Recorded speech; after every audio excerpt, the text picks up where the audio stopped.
I love the Lord because He hears my voice. I love the Lord because He hears my cry. Shalom jemaat Tuhan. Malam hari ini pada keluarga kita, firman Tuhan terambil dari kitab Rut pasal yang ketiga ayat 8-15.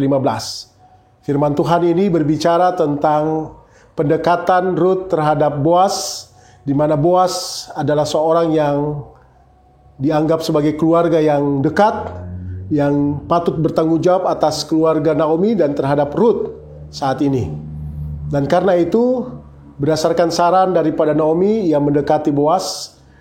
Ketika ia mendekati, ia ada dalam kerendahan diri, kerendahan hati untuk menyampaikan apa yang diharapkan, bahwa Boaz boleh menikahi, Boaz boleh menunjukkan tanggung jawabnya. Sebab Boazlah salah satu orang yang dapat menolong Rut atau menikahi Rut pada waktu itu. Ada yang lain tentunya, yang lebih dekat. Karena itu Boaz pada waktu itu menyadari bahwa memang dia juga seorang yang bertanggung jawab terhadap Rut. Dia adalah seorang yang bertanggung jawab atas keluarga Naomi. Dan karena itu keinginannya pun juga ada di dalam hati dan pikirannya. Namun dia menyadari bahwa dia tidak harus melangkahi ada orang yang lebih dekat. Kecuali orang itu tidak mau, maka dia akan bertanggung jawab dengan itu. Karena itu Bapak Ibu yang dikasihi Tuhan, dari konteks itu kita dapat memahami beberapa hal. Yang pertama, bahwa Rut menyadari bahwa ada seorang tokoh, ada seorang yang baik, ada seorang yang dapat menolong dan menyelamatkannya. Dan karena itu ia sungguh-sungguh datang kepadanya.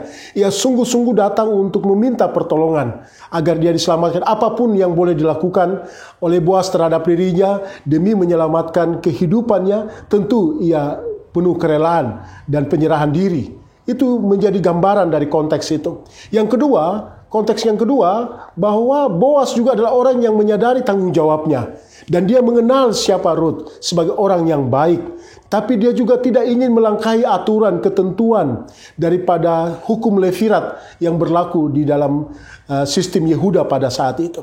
Dan karena itu, ia meminta kepada Rut untuk bersabar, untuk mengikuti proses yang ada.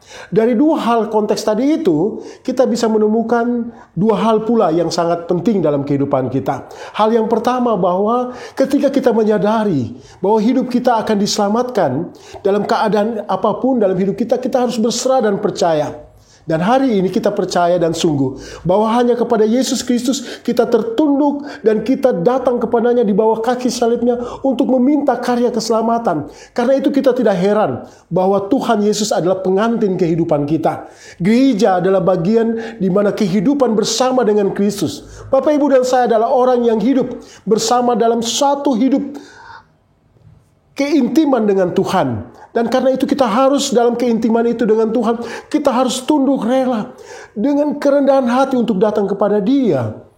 Dalam situasi menghadapi COVID saat ini, siapa yang mau diselamatkan? Tentu semua orang ingin diselamatkan. Tetapi siapa yang ingin merendahkan hati untuk tidak memandang enteng situasi ini, untuk terus berjaga-jaga dan meminta tangan Tuhan, kesabaran Tuhan untuk hadir untuk menyelamatkan kita hari ini. Inilah hal yang sangat penting dalam hidup kita. Yang kedua, dalam konteks pemikiran Boaz, kita mendapatkan bahwa Boaz menyadari tanggung jawabnya itu. Demikian juga kita menyadari hari ini, Tuhan juga tahu apa yang akan Dia buat bagi kita. Tuhan juga tahu apa yang Ia akan lakukan bagi kita. Tetapi kita diberi kesabaran untuk senantiasa tahu. Ada hal-hal yang harus dipatuhi dengan ketentuan-ketentuan yang berlaku saat ini. Dengan new normal saat ini. Yaitu di mana kita harus tetap setia menggunakan masker. Kita harus rajin cuci tangan. Kita harus senantiasa mengatur jarak. Dan juga kita harus menjaga supaya tangan kita tidak menyentuh wajah kita. Dan karena itu hal-hal ini dipakai sebagai satu ketertiban. Sesuatu yang tidak boleh dilanggar. Boaz menyadari ada sesuatu yang tidak boleh dilanggar dalam kehidupan ini. Ada satu ketentuan yang harusnya kita jalani sebagai suatu norma kehidupan. Sebab kalau kita tidak ingin lagi hidup dengan nilai-nilai norma kehidupan yang ada, sebenarnya kita adalah orang-orang yang disebut dengan orang-orang yang tidak peduli atau masa bodoh dengan situasi ini. Menghadapi COVID ini jangan coba-coba masa bodoh. Kita harus tetap setia menjadi orang yang bertanggung jawab dalam hidup kita. Di satu sisi kita pasrah untuk berserah keselamatan Tuhan, tapi Tuhan juga menginginkan kita untuk setia dengan ketentuan-ketentuan yang diberlakukan. Tuhan akan menyelamatkan saudara dan saya. Dalam hari-hari ini, di bulan Pelkes ini kita mau melayani dan membuktikan kasih Tuhan, tapi saat yang sama Bapak, Ibu, dan saya adalah orang-orang yang taat, orang-orang yang patuh di dalam keselamatan Kristus Yesus. Pelayanan kesaksian kita adalah pelayanan yang menghadirkan diri yang setia, yang taat, dengan menunjukkan hidup kita yang hidup sebagai orang yang ada di new normal saat ini. Terpujilah Yesus Kristus Tuhan kita. Haleluya. Amin. 'Cause He's so good to me. So good. So good to me. So good to me.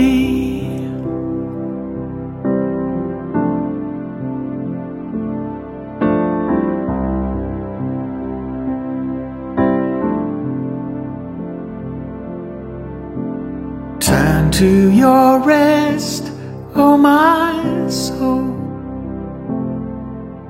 Return to your rest, oh my soul. Turn to your rest, oh my soul.